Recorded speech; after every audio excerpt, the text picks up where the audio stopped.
Good morning, everybody. Welcome to the Sunday Summary. I am your host, Kyle. With me, as always, is Steve. Very controversial game that Liverpool played yesterday in their 2-2 result against Fulham at Anfield, but we will get into that and much more today on the show. But first off, good morning to everyone in the chat. Steve, how are you doing this morning? I'm okay. I would say I'm okay. At least we didn't lose yesterday. That's the Especially, biggest thing. yeah, especially being down to Uh, 10 men after 17 minutes. Very easily could have yeah, lost that game. totally. And I think it just shows how much quality we have to be able to get very close to winning in some aspects, right? With one man down. But at the end of the day, you need 3 points in every match, and it's just not good enough. So, Still 5 points clear, 15 matches played. I believe we're 5 points up on Chelsea. Chelsea, that's right, who have been a kind of a surprise this season with how well they've been doing. But yesterday, Robbo just kind of looked out of place from the start. Um, I don't know. We'll talk more about that, but let's just talk about the result ultimately. So after the red card, which let me get your thoughts on whether you think that was justified or not. I think he was late. He was just a half a second too late. I don't think there was malintent, in my opinion. But when you factor in the fact that they were pretty much the last couple guys back, um, and he swung in and missed the ball completely and hit. Was it hard? Was it Wilson? Yeah, Wilson. Wilson halfway up the shin, maybe more. It's a foul. And No, then no, no question. No question. when you take into account the other factors, the fact that it was high, the fact that they were the last couple guys back in some aspects, um, and it denied a clear goal scoring opportunity, you could make the argument that it's a red. I think it's harsh, but I don't know if a yellow is enough there. That's the thing. For the neutral watching the game, I feel like that has to be a red. For us, it feels more like maybe a yellow and maybe he can get by. So I'm indifferent about it, but what do you think? I personally think they had to give a red. I think in the situation, right? I mean, it was poor defending, poor timing from Robbo, and ultimately you have to give him a red just because of where it was at on the field. Um, was the tackle itself a red? No, but I think some could make an argument it was one of those 50-50 calls where no one's going to be happy regardless of what you call. If you only give him a yellow card, Fulham fans are like, "What are you talking about? That's a clear goal scoring opportunity." But if you give him a red, we're talking about it, right? Like, was it actually a red? So, you know, at the end of the day, it actually didn't affect us too much, man. I'm looking at the stats here. He went out in the 17th minute, bro. We had 16 total shots, 4 shots on target, 62% possession with 10 men, okay? 40% more passes than Fulham had. I mean, this is still incredible. We still had 5 corners and we ended 2-2. I mean, to only let up 1 goal and score 2 goals with 10 men, we won the game 2-1. That's insane. And Slot's in-game adjustments need to be. I mean, he went like a 3-3-3 formation with 3 at the back with Ryan Gravenberch, by the way, who is just an astounding player. Unbelievable what this man was able to do. But as a team, the way we played with 10 men, at times it almost looked reversed like Fulham had 10 men. It was that good. It was a clear representation of the gap in quality between Fulham and Liverpool yesterday. There's no doubt about that. I think if you're Robbo, it's tough because you want to defend, but You you have to be careful. you got to make a play on the ball though, right? Like that was frantic. That's basically all it was. Like, it was frantic, and he mistimed it. It's really what it comes And we've down seen to. him do that before. He did that against Tottenham. I mean, it was a little bit more malicious a few years back. But in the 17th minute against an opponent that is nowhere near you in quality. I mean, Fulham's okay, but you should win that game, especially at home. Sure. But he let his emotions get the best of him, and he went in for the kill. Dude, he went in to just take him out. He really did. I just want to give a shout out to the chat. Good morning to everyone, and also Liz. Thank you very much for the membership. You keep the channel going, so appreciate it, Liz. And shout out to everyone else. We got Lyle, Stellar, Chatty. Good morning, Mom. Liz, of course. Make sure you guys leave your thoughts in the chat throughout the show. And dude, Robbo is just, I don't know, man. I think he's lost it. Like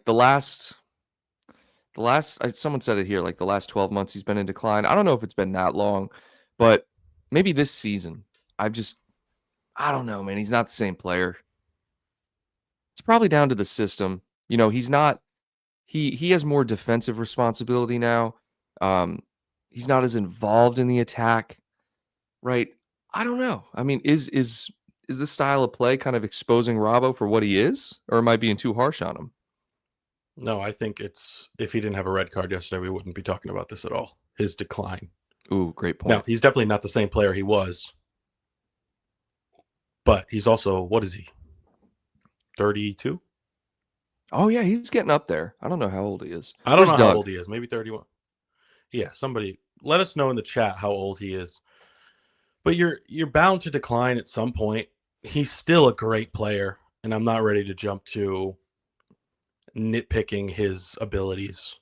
This was just a mental lapse, half a step too late, and I think it cost us 2 points in the title race, as Stellar said. And trust me, I don't think he's in decline because of the red card, right? I think I just wanted to ask the question because obviously red cards happen, and most of the time they're accidents. It's not like malicious or anything. But what I will say is the refereeing yesterday was very inconsistent, and I didn't watch the game live, so I didn't see the live reactions of everyone on Twitter. But dude, I watched it after the fact, and I was seeing tons of instances, all the screenshots that were going around social media of like boots to the calf on Gravenberch, or it might have been in like the first 4 minutes where Robbo was pressing and Diop just kicked the shit out of him. And I don't think there was anything called. I could be wrong. I don't know if there was a foul called, but I don't know. And then Van Dijk came out after saying the referee seemed nervous. And Van Dijk, that's only the second time. Yeah, he'll say it how it is, but he's commented on the referees with the Euros, when they asked him about, what did you think of the refereeing? And he was like, I think that guy was fine. But he flat out came out and said, I think this guy was nervous. So any level of inconsistency with the refereeing there? Dude, the fact that we have to even talk about the refs, even when we win, is brutal. Like, we watch a lot of sports, Kyle. When the game is over, we do not talk about the referees. No. In other sports, and even in like other competitions at times, right? The Champions League, whatever the case may be. In the Premier League, every single weekend, even if we win 3-4-0, we're talking about the referees. It's just the Premier League too, because the Champions League refereeing is always good. I've noticed that. It's higher quality. It's much better, typically. Yes. And how is it so inconsistent? Like, if you're going to be bad, but be consistently bad. Yeah, I can take it if you're consistently bad. Yeah, and if you suck, if you don't know what happened, then just go to VAR. But the problem is VAR sucks. Well, the problem is there's certain like rules with VAR, right? It's like, isn't it there has to be a clear and obvious error, something like that, to even go to overturn. Review? To overturn. No, not to go to review, but to overturn. But they can't. So what I've noticed in other sports is usually there's someone in their ear saying, you might have messed up. Let's review this one. Right? Why do I feel like that's not a thing in the Premier League? Like the VAR just kind of sits back and that team is like, he didn't notice he made a bad call. Let's just let it roll. You know, it's only, I don't know. Maybe I'm wrong, but it seems like there should be a review on every controversial call. Just because. Let's make the right call. I mean, they review every scoring play. Well, that's they review fine. every goal. They should. So if there's a sketchy call, why not review that too? It's just as important. It's just as important. Yeah, I want to review the call, pull out the freaking manual, literally read on paper what the rule is, and if what you're seeing breaks the rule. Now, like, of course, we got to go back to bare bones elementary school stuff here. Follow the rule book. It seems like they're almost in like purgatory here, or they're like, at first it was the offside thing, right? They're manually drawing lines, and that's just a nightmare. I mean, the offside thing was brutal for like 2 seasons. Then they finally figured it out, right? Now we don't see them drawing the lines. We still don't have a direct down the line view. It's always a different view, but they got the lines figured out, and that's not a problem anymore. So they figured the offside thing out, so I'll give them credit with that. All right. But now they got to figure out the judgment call here thing, right? There has to be, like you said, consult the rule book. There has to be black and white, whether it's, okay, were his studs up? Good. Like, for example, the one thing that really pissed me off was Luis Diaz's bicycle kick, right? They gave him a yellow card for a high boot.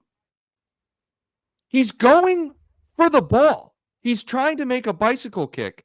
So you're telling me as a defender, if I notice a player is making that kick, let me just dive into his boot and get the call. That, to me, was honestly, that was the thing that pissed me off the most. I don't know if that bothered anyone else, but that sets this precedent where, okay, if you're an attacker, you can't go for the spectacular because you don't know if there's anyone around you.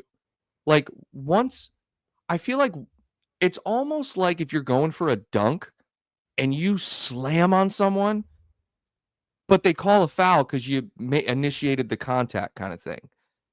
Like, I think it should just always, that should be allowed if you're going for the kick.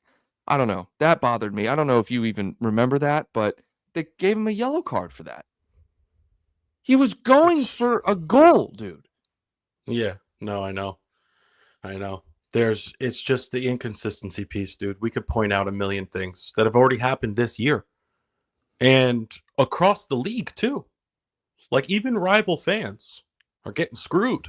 I mean, rival clubs are getting screwed. And we just want like authenticity and like fairness in the game, because otherwise there's asterisks on everything. People look back at the Odegaard handball. People look back at the Rodri handball. The Doku like penalty. People are going to remember those things forever. Yep. And like, I don't know if the refereeing or the PGMOL, whoever it is, cares, of course, as much as we do. But like, you are the laughing stock of the world with your refereeing. There are better referees in Honduras, Kyle. Like, unbelievable. Your Sunday League ref is probably better. Dude, and more some consistent. of those refs in certain places are like scared for their lives after a match in certain parts of the world if they make the wrong call. Not here. Yeah. They don't care. No one cares. Now, you might get an apology 3-4 days later. Maybe. Oh, we missed that call. You might. Do they do that in the PGMOL? Like, I know I think they do it in the NFL now, but they definitely do it in the NBA, where they have like a final 2-minute report. And they say, we missed this call. We reviewed this call. This was a bad call. Where they actually come out and say, these are the calls we missed. Do they do that for the Premier League? They will, if it's a really, really bad one, they will come out and say that they missed so it. They don't have like every like morning after a match, the team doesn't sit down and review the game. They don't do that. I don't know. I don't know. But Liz says here no accountability, and that's absolutely right. Like I'm sorry, but you can't make mistakes all the time. It's just not allowed. What are you even there for? If that's the case. And I feel like it's been the same damn referees for a decade. Like, let's get some new faces in there that are hungry, that want to be fair. Who the hell was the ref yesterday? Hold on. I didn't even recognize him. I don't know who he was. I know the main ones, the Michael Olivers, those guys. Taylor, yeah. Taylor, yeah, those guys. Let's look. Hold on. I'm just going to Google Premier League referees. We need Mehmet Yildiraz in here, Kyle. Who the hell referee for all FIFA games? It's so funny. They still have David Coote up here. That's funny. All right. Yeah. Who the hell was the guy yesterday, dude? Dude, I don't understand, right? Let's just say you have you're a football club and you have players that are inconsistent on a regular basis. They don't last. They don't play. They get sold. Yep. Or they get benched. That's not the case here. It's like, yeah, you can make mistakes. It's almost like, by the way, you're reffing in 3 days on Tuesday. It's almost like being a judge. It's like once you're a judge, you can't be fired. You're a judge for life. Even if you're the worst judge. You know what I mean? Yeah. It's like, all right, you're a referee. Unless you come out with a video claiming that Liverpool sucks and talking about how like you intentionally, drop games because you hate Liverpool, they won't fire you. Right? There's no. And even if you do that, Kyle, they don't fire you right away. Yeah, there was a review. Yeah, freaking review. Why don't you review the calls on the field? Yeah. Jesus. Why don't you stop worrying about Coote? He should have been tossed.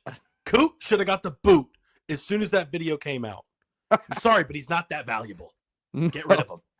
Bro, you're not going to miss him.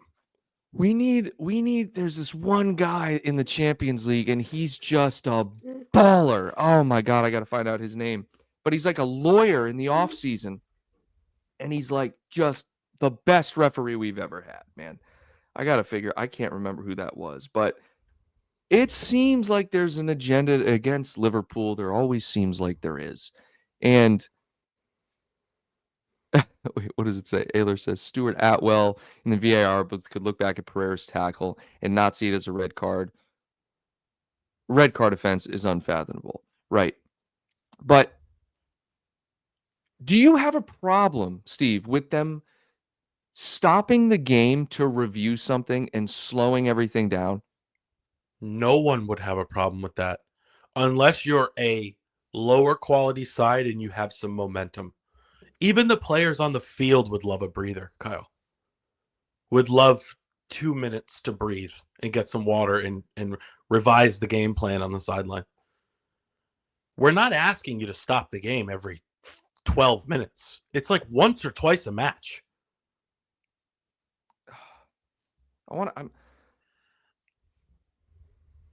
Hey, Shayna. Hey, Shayna, what's going on? All right, so I want to read you what the PGMOL is. Formed in 2001 to improve refereeing standards. The PGMOL group officiate across all the Premier League, EFL, and FA competitions. All three organizations fund it. The training, development, and mentoring of 162 referees and 350 assistant referees. The most high-profile officials. Could have fooled me. No, that's ridiculous. I want to see if there's something else here. Sport teams, active role in developing standards. There's a knowledge transfer program that benefits entire confederations. This doesn't provide me anything. It's basically just like what it is. Okay, technology is used as an aid too. Detailed performance analysis is supported by Opta, which provides statistical data on each match. Okay, I want that data. Hold on. Yeah, it's that data is created and they get the email after the match, and they don't even open it. They got 4,700 unread emails from Opta about mistakes they've made. No, dude, all right. One of the primary ways leagues assess referee performance is through the analysis of game footage. So they do have this. Video reviews allow league officials to evaluate the accuracy of calls, positioning, and decision making, identifying areas for improvement, and maintaining consistency. Why don't we see the results of this after each match? Because it's all BS, Kyle. They put this in place so that the idiots of the world will think that they're improving. They've only gotten worse. They've only gotten worse. Oh my With the new God. technology, they've gotten worse. It's crazy, dude. Dude, like, you could make AI referees, robots that would do a better job. Oh man, I really wish I would have prepped for the show a little more with this, because I would love to pull up a graphic for everyone to look at it, like the best like performances. Sonage, what's up, bro? What a legend. What an absolute legend. I want to go back to the actual match here. And Aylor says, but us coming back twice with 10 men is something for the books. Slot being so bold to continue with 3 at the back after the red card takes a Bulls cojones. And let's be honest, man. As I showed you the stats of that game make it look like it was an 11-on-11 match and we controlled the game.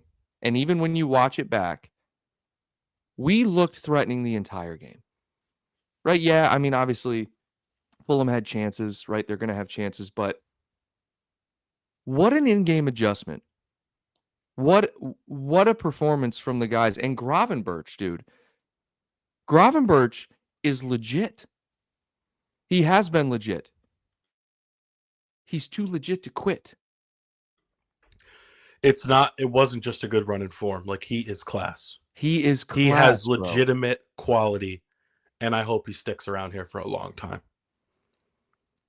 He's got a crazy engine, a crazy motor. He's got pace. He's got skill. He's got passion. Dude, he's got it all. He is the X factor. And I can't even believe I'm saying that, because I couldn't care less if he even stayed at the club 3 months ago, Kyle. Stonage says he might be the best player in the world, and it might be time to have this conversation. It might be.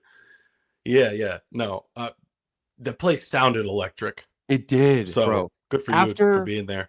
After, I think, was it after Gakpo's goal? It may have been before that.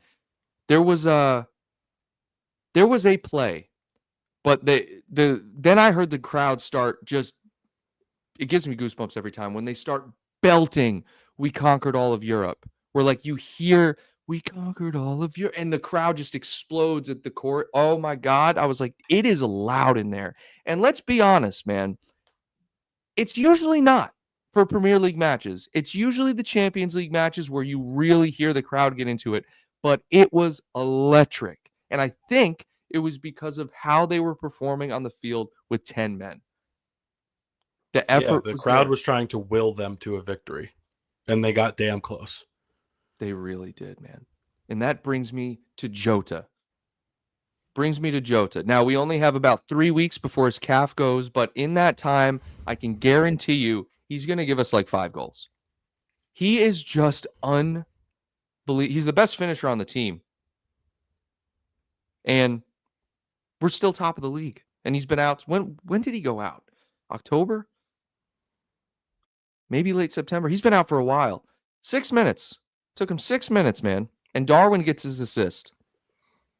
I think with Jota, he's like a porcelain doll, dude. He's like precious china that you have in the closet. Every time he goes down or gets bumped, I'm like, oh, this is it. He's done. Like, I would not be surprised if they came out today and say he picked up a knock yesterday. Oh God, yeah, you're right. It's kind of. I'm not getting my hopes up about Jota. It's great to see what he did, but I can't imagine that he'll stay fit for long. Knock on wood. We'll see. Diogo Jota, man. Hannah says we're missing Konate, but agreed about Grav. He's been immense this season. He's been excellent. I don't feel like we're missing Konate too bad. I wonder it would what certainly be nice to have him. he may speed things up. Oh yeah, he's back in the weight room. Guys, why? I've been seeing that a lot. So what is making everyone say we're missing Konate? Now, obviously, I know he's great. I mean, he's been phenomenal this season. But is there a bad result I missed or something? Or was I missing something watching the game? Because I thought Gomez was great until Robbo went out. And Gravenberch was great. Van Dijk is it's unbelievable. I every game now I'm thinking, what if we didn't have Van Dijk? What would this team look like? I mean, he's just still performing at the highest level imaginable. Did I miss something, Steve? What do you mean? Like, people are saying we miss Konate. Like, I think it's just because the results haven't been wins. They're probably, I don't know. We definitely miss his aerial abilities. Well, sure, but this was the first draw. No, we won the Champions League. Barely. Well, yeah, we but looked quite vulnerable. Okay, maybe that's why. Okay. Yeah. So I pulled up Jota's stats here, dude. His FBref stats. He's in the 99th percentile for everything, dude. Everything attacking wise. And believe it or not, he's in the 97th percentile for tackles and interceptions for forwards. I mean, we really do miss him. 99th percentile for assists, 99th percentile for expected assisted goals, 81 for shot creating actions, non-penalty goals, 94th percentile. But only 8 or 10 appearances this year so far. 3 goals, 2 assists, 10 appearances. Seems like way more. Way more than that. Yeah, it does. And Steve, what do you think about the Darwin comments earlier in the week? Like, from him? Slot said, I still value Darwin. He's still useful for us, right? Because I mean, obviously he uses him as like that in a way like a super sub.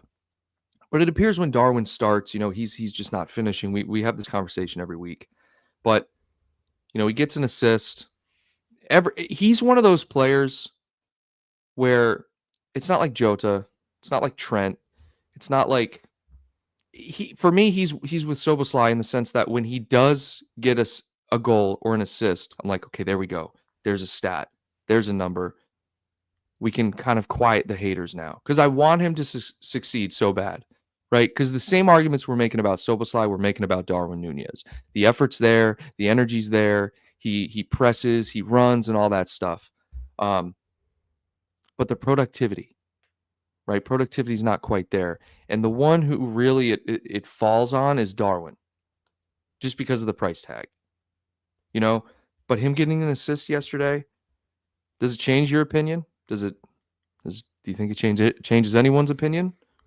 I think the tough part is, and this is what I'm torn over when it comes to Darwin.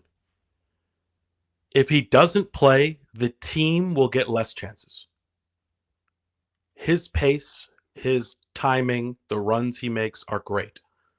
Maybe not so much timing. He's been known to be offsides a million times. It hasn't been that bad lately. But would you rather, because here's the situation, would you rather have more chances but miss those chances, okay, or less chances?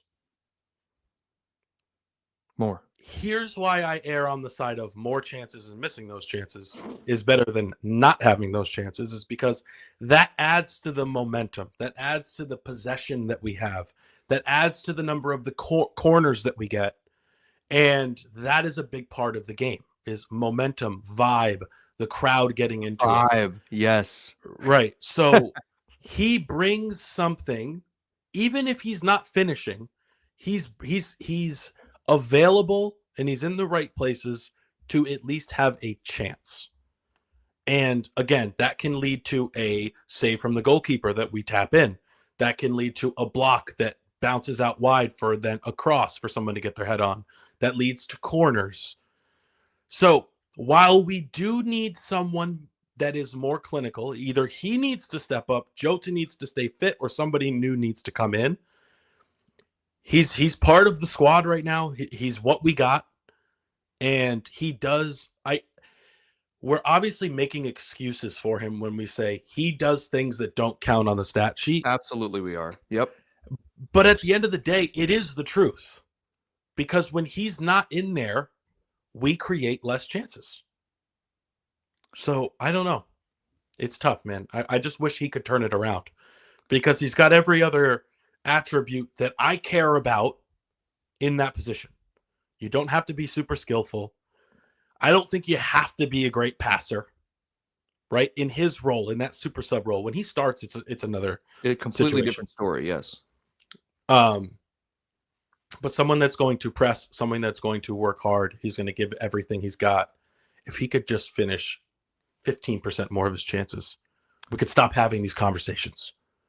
Exactly right. And it's 18 appearances this year, 3 goals, 2 assists. Okay.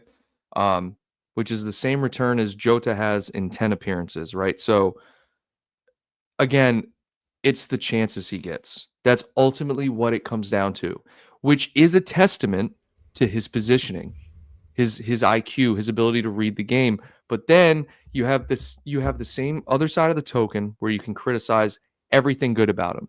You talk about his positioning as being being good, excuse me. He's offside all the time, right? You talk about the chances he creates, he misses a lot of those chances.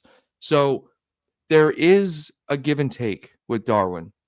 And I think what you risk with him is, okay, he creates a lot of chances, but is he going to convert when he plays? Which is why you're not seeing him start as much, because when he does start, like you said, he does create chances. He is in the right places, it seems like, but he needs to just be better at finishing. That's his only thing. And the thing that sucks is that's your main job as a striker.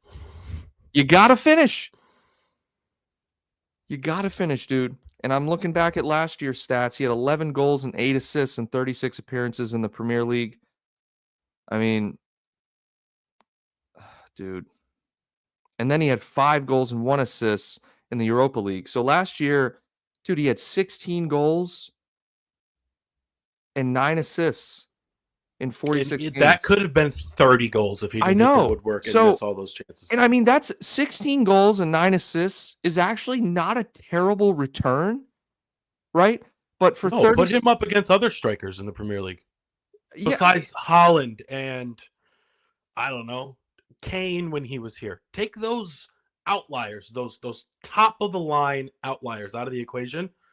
Compare him against guys like Havertz, Jesus, I don't know, Son. These other guys that play way more than he does, that get more minutes. You know what I mean? Richarlison. I don't know. Who else? Where's Richarlison at? Is he Mikel Antonio? These other players that play that same position, they play more than he does. Yeah. It's just amazing to me that he was still able to pull off those numbers with the year that he had. 1 million offsides, 1 million shots off the post, 1 million missed tap-ins. It's crazy to think if oh my God, like what if he converted even just a fourth of those chances, how many goals he would have. But Szoboszlai's going through the same thing, dude. I'm looking at Szoboszlai's stats here. 21 matches this year. He has 2 goals and 2 assists in all competitions, or at least in the Premier League and the Champions League. Okay, now obviously not a forward, but he's still playing that kind of attacking midfield role. But it's the same exact thing with Szoboszlai, I think. And he's gotten criticism as well. You know, I think Slot made a comment maybe a month ago saying, like, I'd like to see him produce more or something along those lines. But we saw Curtis Jones getting a little more burn because of it for like maybe a 3 or 4 game stretch. And I think Curtis Jones was producing. I think he had like an assist or 2 assists and a goal in that time frame. And I don't know, man. I see these guys, I mean, Szoboszlai and Darwin specifically in the price tag, and I expect more. I expect more from them. You know, meanwhile, I'm seeing Cody Gakpo, who's now playing in his natural position on the left, and he's actually producing. I mean, the man seems to score every game. Yeah, he does. And you hated him. Not hated him, but you didn't like him. I didn't think he was good enough. He is. That was wrong. And it's funny, Darwin scored more than him last year, but this year, 21 matches. This can't be right. 21 matches, 5 goals, 2 assists. Why does it seem like it's more than that? Gakpo? Yeah. I don't know. I thought he had a brace in one game. Oh, it's because the EFL Cup he has 4 goals. That's why. Let's go over to the chat with Aylor here. He says, listen, before yesterday, our strikers had 4 goals combined between them. One don't score and the other's injured all the time. Salah provides more than 50% of our goals and assists. We can't do without Salah. Another assist yesterday. Beautiful to Gakpo. And you're absolutely right. Without Salah, where would we be, Steve? With Man United at 13th in the table? Something like that. Yeah, it would not be pretty. This team has the biggest gap in quality of, I feel like, any team, right? You can obviously make the argument with, Chelsea's young players and Arsenal having good players and obviously City. But I just feel like attacking-wise, we have the best attacking talent in the league. Is that a bold statement? Am I wrong in saying that? It's not even debatable. I mean, pound for pound, you look at it. You have Cody Gakpo, you have Luis Diaz, you have Darwin Nunez, Diogo Jota, and then you have Mo Salah. I mean, Mo Salah alone, we know, is probably he's the best winger in the league. I mean, people who even try to make the argument for Saka or whatever. But the team is just phenomenal attacking wise.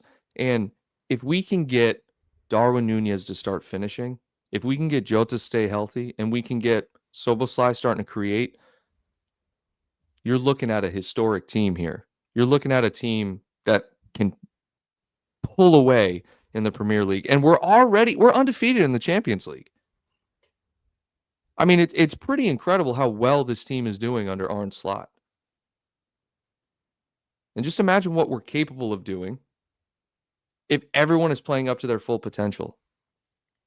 I know, and it's crazy that we even have to talk about the negatives after a 10-man draw yesterday. But that's the level and that's the standard that we've set for ourselves, where the bar is so high. Even if you like those players poured their hearts into that match yesterday, and we're still like, Darwin, you got to do better. Like, we just need something to talk about. Well, I know, but I think it's one loss in the Premier League. One loss, and that loss is to a team that's in 5th now. By the way, and they just won yesterday. They just beat who'd they beat? I don't know, but they're great. They're great. That makes me feel better about that loss, because I'm thinking, Nottingham Forest, we lost to a bottom side. Clearly, what they have going on over there is working, right? So I think it's more tactical than talent, right? Tactically, they came in and they beat Liverpool. And, if we had 11 men, I mean, we were down 1-0 with 11 men, but I still think if we had 11 men, we win yesterday 3 or 4-2, maybe even 3-1, 4-1. Yeah, I agree. This team has everything going for it right now. And luckily, we've been pretty fortunate with injuries, considering our injury record in the past. And I hope it can hold out, because we're coming into a time in the year where we need it. Konate being out is already stressful enough. But as much as Slot doesn't want to play Kwanzaa, he's going to have to play Kwanzaa. And I need Kwanzaa to be at his absolute best. His absolute best, man. So, Steve, talked about the refs. We talked about Darwin needing to finish, which seems to be a weekly theme here on this show. What are your closing thoughts here leading into the week with Arne Slot being suspended against Southampton, which is actually kind of cool. He'll be suspended against Southampton and not Tottenham. What are your thoughts, man? How are you feeling? When do we play next? Wednesday against Southampton. It's going to be a win. It has to be a win. It's the replay, right? I think you're right. Yeah, I think it's the replay. I don't even could be care wrong. who's coming up. We have to win. We have to win. Chelsea's closing the gap a little bit. They They will are. die off. I've already said this. They will die off. It's a very long season. They don't have the quality needed to go the distance. They don't. They don't. They're hot. Um, They're hot. They're finding their way though right now. have they beat any good teams, Kyle? That's my question. I don't know. I have to look at their schedule. I don't know. Because I can't picture Chelsea beating any good teams. Let me see. And this is the last thing we'll look at. We haven't shot on Chelsea in quite a while. It might be good for us to do this, to just kind of reset. Okay. Yeah, I got you here. Okay, so they beat Tottenham 4-3. That's a good win. Okay. They beat Aston Villa. Not that good of a win anymore. Aston Villa's kind of shit. What are they at? Draw Where's against Villa? Arsenal. I don't know. Draw against Arsenal. Draw against United. Lost to Newcastle. Beat Newcastle. Lost to us. Tied with Forest. Not much here, Kyle. Well, not much here. Not much. They're second. There's in the no big table. wins here, Kyle. Zero big wins here, except Tottenham. They came back in that one. That was what, last week? Yeah, that was a big win. That's why I feel like people were saying Liverpool hadn't played anybody for a while, but then we just played the best 3 teams in the world in the span of 2 weeks and beat them all. Besides us, and we beat them all. Well, except City. Didn't we? Wait, did we beat City or we Yeah, draw we with beat City. Oh, we No, we beat beat City. That's what I thought. We Okay. beat City. We beat Madrid. We drew against Arsenal. Either way, just wait. Chelsea will have a tough run of games at some point, and they'll drop points. It's just crazy to see that it's fine. It's taken 2 or 3 years, and now they're second in the table. It's finally clicking, right? I'm worried that this is just the beginning. Like, I know you think they're going to fall off, but I feel like, they might be at a point where they're finding their footing and they're starting to become dangerous. All that talent they acquired is starting to become a team. Here's the thing. To me, there's not that much legitimate talent there. When you look at the lineups they put out, I'm like, wait, you guys spent $1.2 billion, and this is what you're putting on the pitch? With the exception of Fernandez, Caicedo, Palmer, Jackson from time to time. The rest of that lineup is like randoms. It's so random. Yeah, you're not wrong. You're not wrong. But just the amount of talent they have, in the sense that there's so many, like, you're right. They put out random players, but then you look at the bench and it's like, oh, there's 100 million. There's 80 million. You're like, oh, wow. They actually do have a lot of talent on that team. They have a tough run of games, not until February. So they could keep winning. Right. But then in February, it gets tough. And then again in May at the end, it gets tough. They have Everton, which could be tough. Us, Newcastle, Man United, Nottingham Forest to finish out the season. Ooh. So it could get worse for us as it pertains to Chelsea before it gets better. That's all I got to say. Thankfully, we at least got 1 point yesterday. It has to be 3 moving forward every match. No more of this. Right. And ultimately, you can make the argument it comes down to the refereeing. But for me, what sticks out is the tactical adjustments that Slot made to go when we went down to 10 men. We didn't go down to 10 men in like the 70th minute, right? And we weren't on our heels the entire game. We looked like the better team. We were attacking. We were taking the game to Fulham. And I think that makes a huge difference when you're playing with 10 men. Okay, I don't want to see us sit deep and just absorb the pressure and hope we don't concede. We attacked. We controlled the game. And ultimately, it got us a point, which could have been 3. And like you said, maybe should have been 3. Thank you to everyone who tuned into the show this morning. Make sure you slap that like button. And thank you to all our channel members for joining us and always supporting the show. Steve, thanks for being here. And until next week, guys, take care.